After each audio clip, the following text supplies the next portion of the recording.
आज हम बात करेंगे अमेरिका के एक ऐसे अनसुलझे रहस्य की जो 25 साल से भी ज्यादा पुराना है।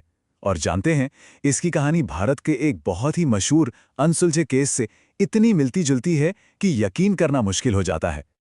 तो चलिए शुरू करते हैं।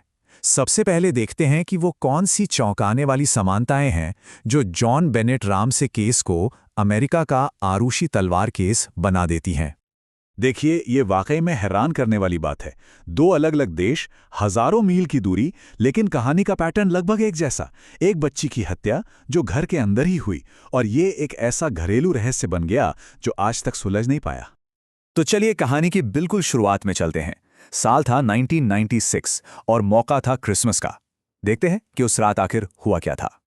जिस बच्ची की हम बात कर रहे हैं उसका नाम था जॉन बेनेट रैमजी।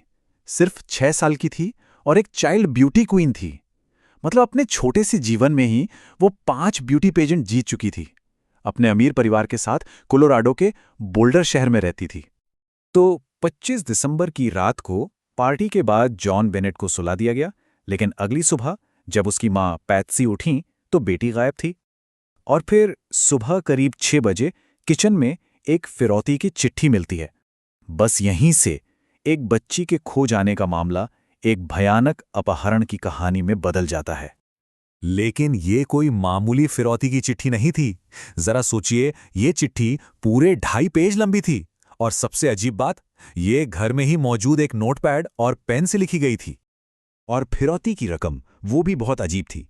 किडनैपर ने ठीक $1,18,000 मांगी। कोई राउंड फिगर नहीं, बिल्कुल सटीक $1,18,000। चिट्ठी में धमकियां भी बड़ी अजीब थी, जैसे कि अगर किसी कुत्ते से भी बात की तो लड़की मर जाएगी। और एक लाइन तो और भी ज्यादा अजीब थी। लिखा था 99% चांस है कि हम उसे मार देंगे। अब ये कौन सा किडनैपर है जो 99% की बात करता है? अब देखिए, घर में जबरदस्ती घुसने का कोई निशान नहीं था।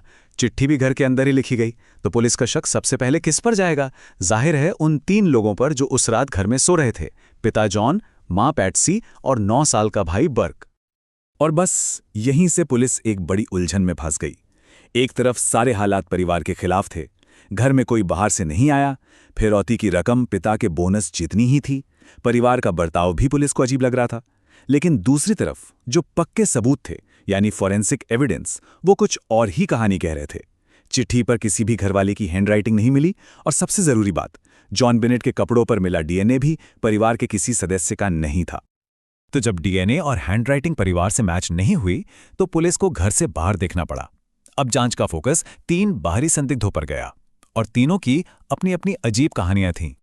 इनमें से हर एक संदिग्ध पर पुलिस को गहरा शक था। किसी का पुराना क्रिमिनल रिकॉर्ड था, तो कोई झूठा इकबालिया बयान दे रहा था। मतलब हर लीड बहुत मजबूत लग रही थी, लेकिन हर बार जांच एक ही जगह आकर रुक जाती थी। ना तो किसी का डीएनए मैच हुआ और ना ही किसी की हैंडराइटिंग उस फिरौती नोट से मिली।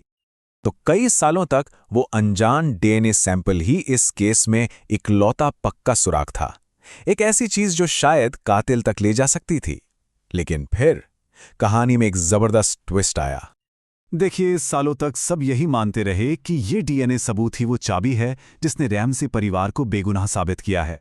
सबको लगा कि कातिल कोई बाहरी इंसान है, कोई घुसपैठिया।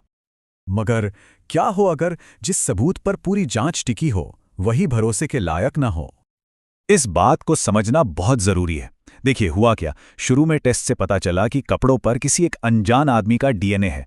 फिर सालों बाद जब टेक्नोलॉजी बेहतर हुई तो दोबारा टेस्ट किया गया। इस बार पता चला कि वो एक नहीं बल्कि 2 अलग अलग लोगों का डीएनए मिक्सचर है। और फिर जो फाइनल बात सामने आई उसने तो सबको चौंका दिया। एक्सपर्ट्स ने कहा कि ये पूरा डीएनए सैंपल ही भरोसे के लायक नहीं है।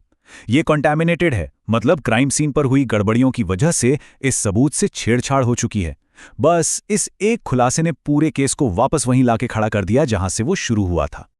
तब सोचिए केस की क्या हालत हुई। जो इकलौता पक्का सबूत था वो भी हाथ से निकल गया।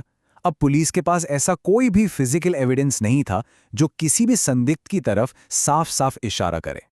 और नतीजा ये है कि आज 25 साल से भी ज्यादा समय बीत जाने के बाद ये केस आधिकारिक तौर पर तो खुला है, लेकिन असल में ये अमेरिका के सबसे पेचीदा और परेशान करने वाले कोल्ड केसेस में से एक बन चुका है। तो आज की तारीख में सच्चाई यही है, ये केस आज भी कोलोराडो में ऑफिशियली ओपन है। जॉन बेनेट की मां पैट्सी की 2006 में कैंसर से मौत हो गई। केस का जो सबसे बड़ा फोरेंसिक सबूत था, यानी डीएनए, उसे अविश्वसनीय मान लिया गया है और आज तक कोई ये नहीं जान पाया कि इस कत्ल का मकसद क्या था। बस पीछे रह गई हैं तो सिर्फ थ्योरीज। और ये सारी बातें हमें वापस उसी एक सवाल पर लाकर खड़ा कर देती हैं। वही सवाल जो जांचकर्ताओं ने पहले दिन पूछा था, कातिल कोई बाहरी था या घर के भीतर का ही कोई अपना? एक ऐसा सवाल जिसका जवाब 25 साल बाद भी किसी के पास नहीं है।